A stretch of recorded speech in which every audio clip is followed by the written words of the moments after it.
अगर किसी कुत्ते को मरवाना हो तो ये अफवाह फैला दो कि वो कुत्ता पागल है, और अगर किसी इंसान को बर्बाद करना हो तो ये अफवाह फैला दो कि वो इंसान देशद्रोही है। वेल, ये डायलॉग मेरा नहीं है। अभी रिसेंटली मैंने एक ट्रेलर देखा रॉकेटरी मूवी, और ये जो डायलॉग है, ये सिर्फ डायलॉग ने मुझे इंस्पायर नहीं किया, बल्कि जिस इंसान के ऊपर ये पूरी की पूरी फिल्म आ रही है उस इंसान ने मुझे बहुत प्रभावित किया।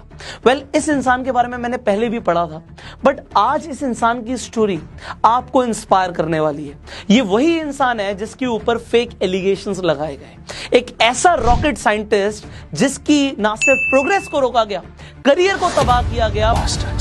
ये फिर से हमारे काबिल दिमाग छीनना चाहते हैं, क्योंकि मेरे सामने जो देख रहा हूं उसे देखकर मेरा खून खोल रहा है। Nambi Narayanan, project director of cryogenic, project director of second stage, project director of fourth stage, associate project director PSA. जब इसके ऊपर एक्चुअल में इन्वेस्टिगेशन हुई 1994 में, उस इंसान को अरेस्ट किया गया, और 1996 में सीबीआई कहती कोई प्रूफ ही नहीं है। 2 साल तक मारा गया, पीटा गया, मेंटल टॉर्चर किया गया, उसके बाद बोल रहे हैं जी कोई प्रूफ ही नहीं है, ये तो देशद्रोही है ही नहीं। फिर सुप्रीम कोर्ट बोलती है कि नहीं, ये बिल्कुल बेगुनाह है, इन्हें केरल गवर्नमेंट को 50 लाख रुपए को कॉम्पनसेशन देना है। और केरल गवर्नमेंट इस फैसले से इतनी खुश हो जाती है कि 50 लाख का कॉम्पनसेशन नहीं देती, 1,30,00,000 रुपए का कॉम्पनसेशन देती है। क्या आपने पहले कभी ऐसा सुना है?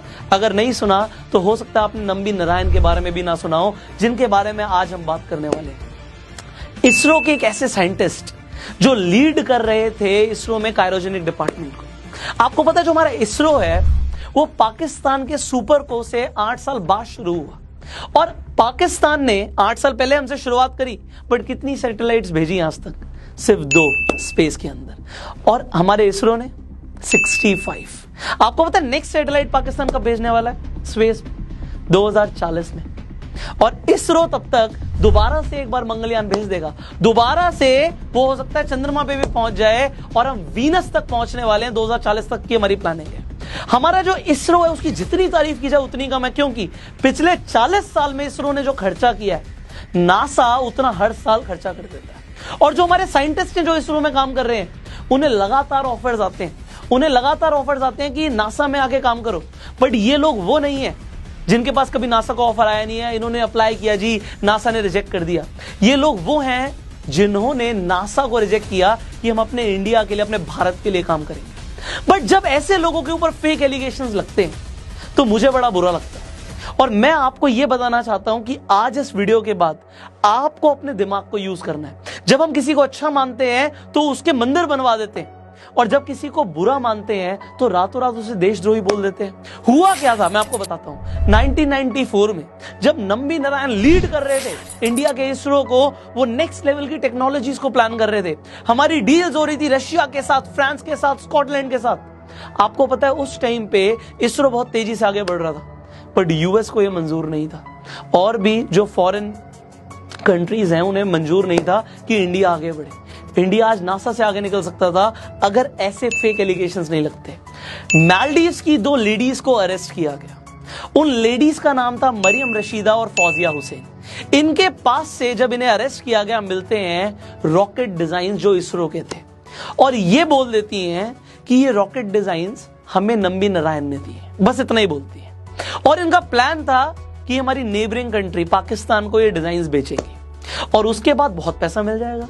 तो ये जो फेक एलिगेशंस लगाए गए, इन फेक एलिगेशंस की वजह से नंबी नारायण को घर से उठा लिया गया। 50 दिन तक तो उन्हें जेल में रखा, और 2 साल तक क्या मार पिटाई हुई है उनकी। आप ट्रेलर देखेंगे तो आपको सिर्फ एक फील मिलेगा, बट जब इंसान वो सहता है ना, वो सह नहीं पाता। आपको पता है नंबी नारायण ने ऐसे फेक एलिगेशंस के बाद सुसाइड अटेम्प्ट तक किया, बट उनकी फैमिली ने उन्हें सपोर्ट किया कि नहीं, हमें लड़ना है।